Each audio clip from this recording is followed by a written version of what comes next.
est 18h30. Madame, Monsieur, bonsoir et bienvenue dans ce journal. Tout de suite, le sommaire. La côte Est retrouve ses manèges. Une partie des forains de Vaitupa s'installe à Pirée. Une aubaine pour leur activité très perturbée depuis quelques années, mais aussi pour les enfants, bien sûr. Ouverture prévue dans un mois. Les détails au début de ce journal. Nous resterons à Pirée, où la 8e édition des Journées polynésiennes du handicap a démarré ce matin. 4 jours de réflexion, de sensibilisation et d'activité pour changer le regard sur le handicap. Si de belles évolutions ont été opérées, il reste encore à faire. Nous en parlerons avec notre invitée, Henriette Camia, la présidente de la Fédération Teniu Otehuma. Air Tahiti pèse ses passagers depuis début avril. Une initiative réglementaire pour permettre d'optimiser la charge des avions. 13 000 voyageurs seront pesés d'ici fin 2025 sur 600 vols à travers les îles. Qu'en pensent les passagers? Comment se déroule l'opération? Les réponses dans cette édition. Et puis pourquoi ne pas investir les bus pour une invitation à la lecture? C'est l'idée de l'association des éditeurs de Tahiti et des îles à l'occasion de la Journée mondiale du livre qui aura lieu demain. 170 ouvrages seront proposés aux usagers. Un événement inédit que nous dévoilera plus en détail Christian Robert, le président de l'association des éditeurs de Tahiti et des îles, est notre deuxième invité.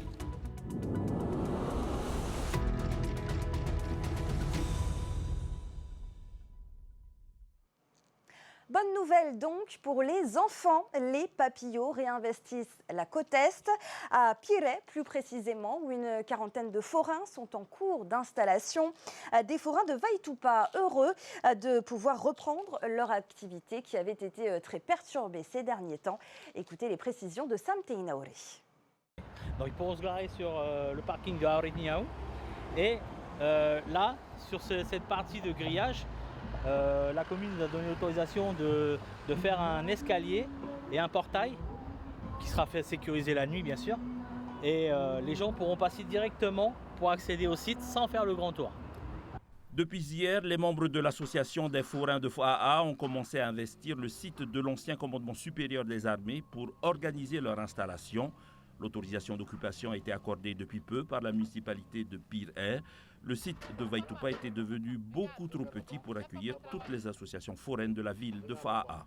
On n'est pas à Vaitupa cette année parce que le Tavana en charge des festivités a décidé d'attribuer le terrain à une nouvelle association. Et il fallait composer en 3 associations sur le site. Alors que nous, ça faisait plus de 20 ans qu'on était sur le site. Et en divisant par 3, nous, rien que l'association des forains de Faa, on est 60 lots. Et en divisant par 3, on avait le droit qu'à 23 lots par association. Et on ne rentrait pas. Donc, hors de question de laisser des forains sur le carreau. Et on a décidé de chercher un autre spot. On a trouvé et on est parti. Il y a 8 ans, la commune de Pirée avait entamé les travaux de réaménagement de Tinihau, mettant fin aux fêtes foraines sur ce site. En attendant que les travaux sur ce nouveau site démarrent, la commune dispose d'un délai de 2 ans pour le mettre en location. Nous avions ici effectivement le projet de reprendre l'aménagement de Tinihau, rappelez-vous. Il a fallu effectivement dégager tout l'ensemble de cette emprise foncière. Aujourd'hui que Tinihau fonctionne, effectivement nous nous retrouvons avec un parking qui est un petit peu plus étroit que celui que nous avions auparavant. Et c'est la raison pour laquelle la discussion a porté sur ce site pour 2 ans. Passé ce délai de 2 ans, l'association des forains de Faa devra trouver un nouveau site ou retourner sur Vaitupa. En attendant, tout le monde se prépare pour une ouverture prévue le 28 mai. Changer de regard sur le handicap, c'est ce que propose la 8e édition des Journées polynésiennes du handicap. Elle a démarré ce matin au parc Aurei Tinihau. Au programme, 4 jours dédiés à la valorisation, à l'inclusion et à la sensibilisation. Au Fénois, un peu plus de 17 000 personnes vivent avec un handicap. Parmi elles, le jeune Elouane, atteint de myopathie.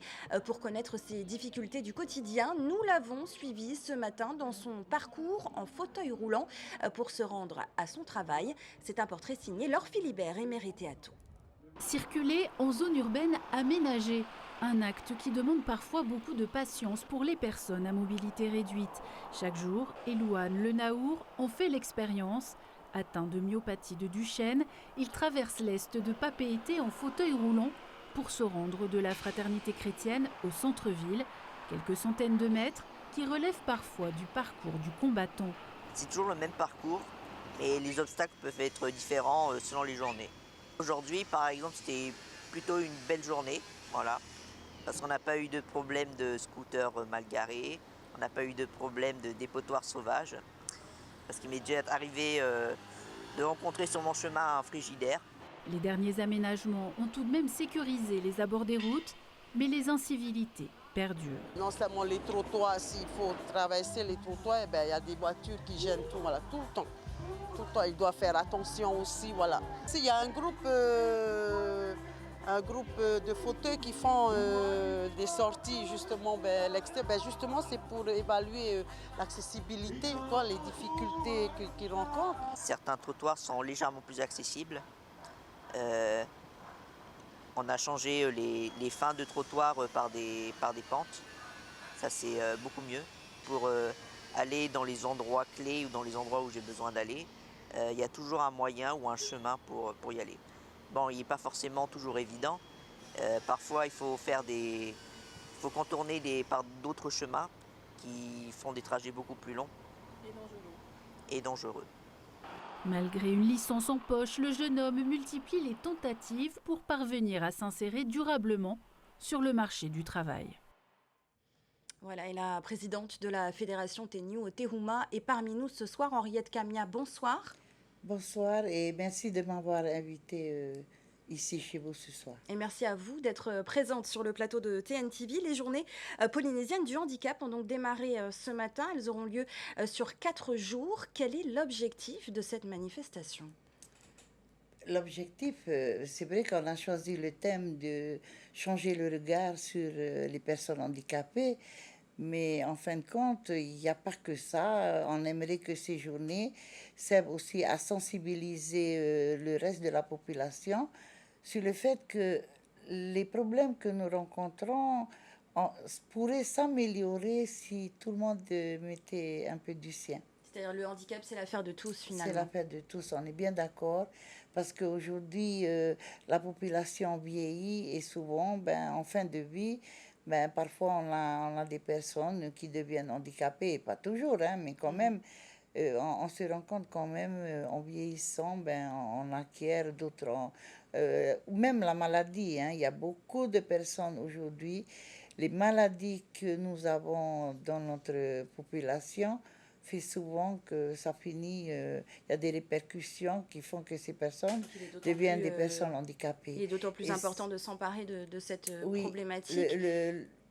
La malbouffe et le fait aussi d'être assez sédentaire et qu'on ne bouge pas assez font que on a beaucoup de personnes handicapées aujourd'hui et il y a beaucoup qui sont souvent invisibles, on ne se rend pas compte, mais souvent même dans notre propre entourage on en a et des fois ça ne se voit pas.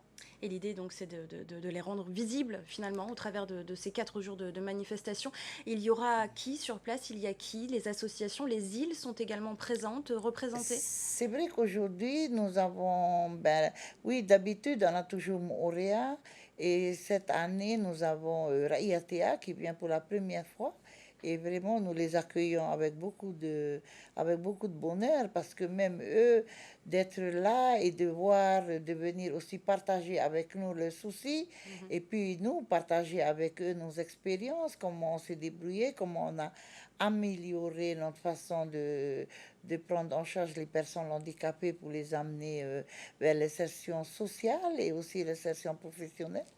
Nous avons même le comité francophone de Wallis, Futuna et Nouvelle-Calédonie qui, tous les ans, se déplace pour venir participer avec nous dans nos journées du handicap. Événement. L'Assemblée se joint également à vous cette année pour mettre en place des simulations d'entretien d'embauche, des ateliers CV. On en est à la 8e édition, Henriette Kamia. Est-ce que cet événement fait réellement bouger les choses 8 ans après ? Et en quoi ? Pour nous, on se rend compte que oui, la mise en place de ces journées nous ont permis d'évaluer chaque année les avancées qu'il y a. Parce que c'est vrai, souvent on dit, on a l'impression que rien ne bouge. Si nous qui sommes les personnes handicapées, on les voit, les changements, peut-être pas toujours assez grandioses pour tout le monde, mais chaque année, nous faisons un bilan des actions que nous avons menées, soit seules, soit avec le gouvernement, soit avec l'Assemblée, ou soit avec la population ou les bénévoles. On arrive et chaque année, nous voyons quand même des avancées. Des avancées notamment en termes d'accessibilité. On l'a entendu dans le reportage, le jeune Elouane dire que son quotidien était moins compliqué, mais que parfois, il lui arrive encore de se retrouver bloqué dans des situations, dans certaines difficultés. On peut encore faire mieux, Henriette Camia. Vous savez, faire mieux, il a dit, c'est bien l'incivisme. Même nous, même des parents avec le poussette, quand ils arrivent sur un trottoir, à les voitures, à les scooters, c'est fatigant. Donc, c'est l'incivisme souvent des personnes qui font que tout ça nous bloque. C'est souvent l'environnement qui est là et qu'on ne respecte pas. Si chacun, comme je disais, le problème du handicap, ça regarde tout le monde, pas que les personnes handicapées, mais l'entourage aussi qu'on a, parce que c'est ça souvent qui bloque. Moi, je parle... Enfin, souvent, je dénonce l'incivisme. Déjà, par exemple, nos places de parking, c'est bien pour les personnes handicapées. Quand nous en arrive, c'est déjà pris par d'autres personnes qui ne sont pas handicapées. C'est tous les jours, c'est un combat de tous les jours. À cause de l'incivisme encore très présent. L'idée, Henriette Camia, est-ce que c'est aussi d'apprendre aux personnes à mobilité réduite à s'adapter à leur environnement finalement pour dépasser Et si on a choisi aussi le regard, changer le regard, et aussi on va faire un colloque après les Job Dating du 6 mai, le 7 mai, nous allons faire un colloque sur l'éducation, l'emploi, la formation et l'emploi, parce que nous sommes conscients que si l'on veut que les choses évoluent, changent, c'est la petite enfance. Il faut commencer à le faire dès les petites classes, parce que les meilleures personnes qui peuvent faire améliorer les choses, ce sont les enfants. Ce sont les enfants de demain qui, si déjà dès la petite enfance, on va pas dire, on les sensibilise au problème des personnes handicapées, je pense qu'on aura gagné quelque chose. On l'a déjà fait, mais il faut beaucoup revoir les mêmes actions, il faut revenir, changer le regard, on l'a déjà fait aussi. Mais il faut toujours des piqûres de rappel. Toujours ne pas arrêter d'être vigilant et vraiment faire des piqûres de rappel un peu souvent. Merci. Merci beaucoup, Henriette Camia, d'avoir été notre invitée ce soir. 13 000 voyageurs seront pesés d'ici fin 2025. C'est l'objectif de la compagnie Air Tahiti qui a entamé début avril une campagne réglementaire. Objectif, optimiser les conditions de vol dans un environnement insulaire particulier. 600 vols sont concernés par cette pesée. Nos journalistes Jeanne Kinorua et Tauhiti Tauniwa Moussa ont assisté à une session ce matin. Le de notre campagne de pesée qui invite les passagers du vol VT 612. Direction Bora Bora pour ces passagers, majoritairement des touristes étrangers. Avant l'enregistrement, un passage sur la balance. Can you please go up on the scale? Un geste simple, rapide et surtout anonyme. Peu d'opposition, mais quelques questions tout de même sur l'objectif de cette opération. Ça ne me pose pas de problème de perdre un peu de temps à la pesée à partir du moment où tout est sécurisé pour tout le monde. Je peux comprendre qu'effectivement, il faille respecter des normes de sécurité, mais à ce moment-là, qu'on nous dise, voilà, vous allez être pesé, et peut-être faire des statistiques sur la moyenne que les passagers pèsent 70, 80 ou même 100 kilos, mais on ne nous explique pas et c'est assez déstabilisant. Il y a des risques de refus, mais on se doit d'avoir les chiffres exacts. Donc on prend les conditions réelles d'un embarquement. Un passager, il arrive, on le pèse avec son bagage cabine, ses accessoires, ses effets personnels. S'il refuse, toute la pesée devient caduque. Sur, imaginons 60 passagers, il y en a un qui refuse, la pesée est nulle, surtout le vol. Instaurée en 2004, cette pesée est obligatoire pour la compagnie. Elle est réalisée sur Tahiti, Wahine, Bora Bora, Tubuai, Rongiroa, Nukuhiva, mais également à Rarotonga. En 15 ans, le poids moyen d'un passager a augmenté de 5 à 8% selon les destinations, une donnée qui oblige Air Tahiti à s'adapter. Si la tendance à la hausse se confirme, le nombre de passagers par vol ou la quantité de bagages autorisés pourrait être revu à la baisse. On peut savoir combien de passagers on peut prendre sur le vol, combien de carburant on peut prendre, combien d'excédents de bagages, combien de fret on peut ramasser. Et c'est les chiffres qu'on aura à la fin qui vont nous permettre de faire le calcul. La campagne de pesée des passagers va donc se poursuivre tout au long de l'année, depuis Tahiti et au départ des îles. Au total, ce sont 13 000 personnes qui monteront sur la balance. Demain, mercredi 23 avril, marquera la Journée mondiale du livre et du droit d'auteur, l'occasion de célébrer le pouvoir des mots et d'encourager la lecture partout, jusque dans les bus. L'association des éditeurs, la direction des transports terrestres et Télé Tahiti lance l'opération Voyage entre les lignes. Objectif, offrir un accès à la littérature polynésienne dans les transports en commun. Cette invitation originale à lire, on en parle tout de suite avec Christian Robert, le président de l'Association des éditeurs de Tahiti et des îles, est parmi nous. Bonsoir. Bonsoir. Merci d'être présent ce soir. Vous êtes notre deuxième invité. On l'a vu, ce projet est inédit en Polynésie. Comment vous est venue cette idée ? Alors c'est Marie, notre Marie permanente, Cops. Marie Cops à l'Association des éditeurs, qui a toujours de très bonnes idées. On a une problématique, nous, c'est d'amener le livre au maximum auprès des gens. Et c'est vrai qu'il y a le Geoffrey, le directeur général de Télé Tahiti, nous disait ce matin, ils ont 15 000 passagers tous les jours quand même. Et c'est des gens qui sont assis, qui n'ont pas grand-chose à faire, écouter de la musique, c'est très bien. Et donc l'idée d'écouter un livre audio, ça me paraissait une bonne idée. Alors je ne sais pas si tout le monde jouera le jeu.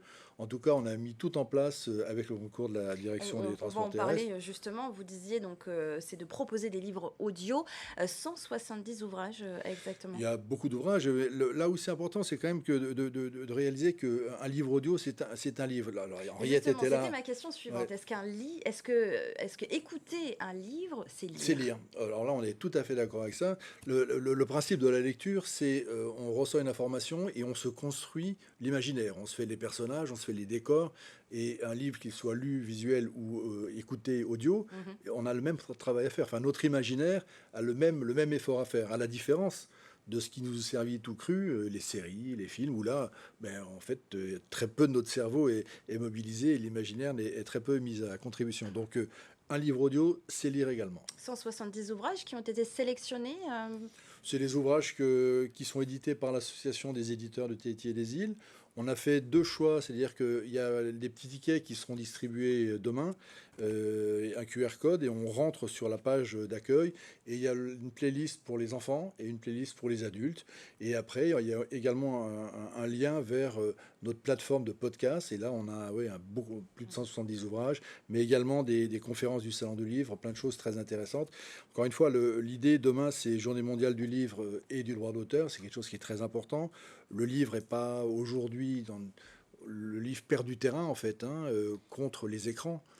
Une opération gratuite, Christian. Alors tout est gratuit, effectivement. Tout est gratuit. C'est vraiment une manière qualitative finalement de vivre son voyage. C'est une autre manière de le faire. La musique, c'est très très bien. On en parlait ce matin avec les chauffeurs des bus qui nous disaient ouais, on écoute beaucoup de musique, mais c'est très bien, mais on peut écouter un livre aussi. C'est du bon temps. Et encore une fois, c'est quelque chose qui est important. Nous, on est persuadés que le livre est un indispensable à la société, voire même au développement personnel. Aujourd'hui, on a tendance il faut choisir en fait entre l'enfermement algorithmique, c'est ce que donne ton écran, ton téléphone, ou l'évasion du livre. Donc après, c'est à tout le monde de choisir, mais je pense que c'est une problématique qui est la même pour tous les parents. Les parents voient leurs enfants passer de plus en plus de temps sur les écrans. Aujourd'hui, les moins de 25 ans passent 5 heures par jour, contre 28 minutes de lecture. Donc je crois qu'il faut rétablir un peu l'équilibre, et il faut pas lâcher le combat, et nous on commencer demain on occupe dans les bus. Je montre cette petite carte que vous avez montrée très rapidement tout à l'heure. C'est donc ce ticket qui sera distribué à tous les passagers, qu'on pourra donc scanner pour pouvoir accéder à cette grande bibliothèque sonore. Il y aura également 2 animateurs pour un peu demain, animer on a Hélani et Paolo qui vont sur toute la journée. Voilà, toute la journée, ils feront le tour des bus. Ils ne feront pas tous les bus tout le temps, évidemment, mais ils offriront plein de livres. un livre sera offert toutes les 15 minutes, c'est un cadeau de l'association des éditeurs, un livre papier pour le coup, et que les gens pourront ramener chez eux, parce qu'on constate aussi qu'on a un petit problème d'accessibilité aux livres en Polynésie. C'est quelque chose dont on parle avec les gouvernements successifs depuis de nombreuses années. Il y a aussi ce problème d'accessibilité. Il y a une problématique. Alors la bonne nouvelle, c'est que le livre diminue, mais ici, il y a beaucoup de travail. Donc on peut croire qu'on peut faire mieux. Encore une fois, les gouvernements nous écoutent en général. La lecture publique, oui, c'est important. Les bibliothèques, il y a une bibliothèque qui vient d'ouvrir à Wainé qui fonctionne très très bien. Il faudrait qu'il y en ait dans toutes les communes. Donc il y a beaucoup de travail. Robert, l'événement se déplace aussi à la Maison de la Culture, il me semble, demain et samedi. Alors, demain, journée mondiale, 30 ans. Hein, c'est la première journée mondiale du livre, c'est 95. Vous m'avez devancé dans toute mon interview ce soir. Donc, demain, alors d'abord, il y a le Salon du livre de Mahina qui ouvre ses portes demain, à Mahina, qui est un salon du livre, qui est donc deuxième édition, qui est un gros salon. Et il se trouve que c'est la journée mondiale du livre et du droit d'auteur. Maison de la Culture, demain jusqu'à samedi, il y a plein d'animations qui sont prévues. Il faut aller voir sur les réseaux le programme. Et Musée Tahiti des îles, demain soir, il y aura une conférence de Ranoui Donassan sur son livre sur la reine Marao. Donc voilà, le livre sera à l'honneur un petit peu partout tout au long de la semaine. Je pense que c'est une recommandation du ministère de la Culture et de l'Éducation qui est le même, hein, qui a demandé à ses services de se mobiliser, et il a entièrement raison. Mobilisation générale. Vous l'avez dit, 30 ans de journée mondiale du livre. Est-ce qu'en Polynésie, on lit de plus en plus rapidement? Est-ce qu'on peut faire un état des lieux? Est-ce qu'on fait honneur à ces 30 ans en Polynésie? Alors, je pense qu'on n'est pas parmi les mauvais élèves. À côté de ça, je le disais tout à l'heure, et c'est une évidence, le livre perd du terrain. Là, il y a une étude qui vient de sortir au Centre national du livre. On perd du terrain par rapport aux écrans, c'est une évidence. Mais je pense qu'on a vraiment des leviers à actionner, hein, parce qu'il faut passer. En fait, il faut arrêter le temps court et relâcher la pression.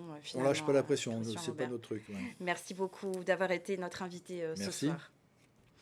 Les Tikitoa sont en route pour les Seychelles, où la Coupe du Monde de Beach Soccer démarre le 1er mai. L'équipe, invitée par la Fédération saoudienne de football, a quitté l'Arabie saoudite, où elle était en camp d'entraînement intensif avant le mondial. Les Tikitoa arriveront demain matin sur cette île de l'océan Indien. Écoutez les impressions de l'un des joueurs, Heirao Ari'i Salem. Il est au micro d'Olivier Huc. Et voilà, on vient de terminer notre training camp en Arabie Saoudite, et nous avons pris l'avion d'Arabie Saoudite pour aller jusqu'aux Seychelles, mais on passe d'abord par Dubaï, où on reste quelques heures, et après on prendra l'avion direction les Seychelles, où ça se passera la Coupe du Monde, et il va nous rester en gros une bonne grosse semaine avant d'entrer dans la compétition et surtout dans le vif du sujet. Oui, voilà, on fait pratiquement nuit blanche. Donc je pense qu'on va arriver aux Seychelles et on va premièrement beaucoup se reposer, bien récupérer du décalage, et ensuite on va commencer la dernière semaine. C'est ainsi que se termine ce journal. Merci de votre fidélité. Juste après, retrouvez un nouveau numéro de Ciné Nuit avec Ramzi Malouki à 19h30. Ne manquez pas le premier numéro d'une série de magazines consacrée aux Tikitoa qui s'apprêtent donc à participer à la Coupe du Monde de Beach Soccer aux Seychelles. Enfin, ce sera suivi de 2 épisodes de Koh-Lanta. Je vous souhaite à tous une très belle soirée sur notre antenne et je vous retrouve demain pour de nouvelles actualités. Retrouvez ce journal en replay sur notre site internet et notre application mobile TNTV.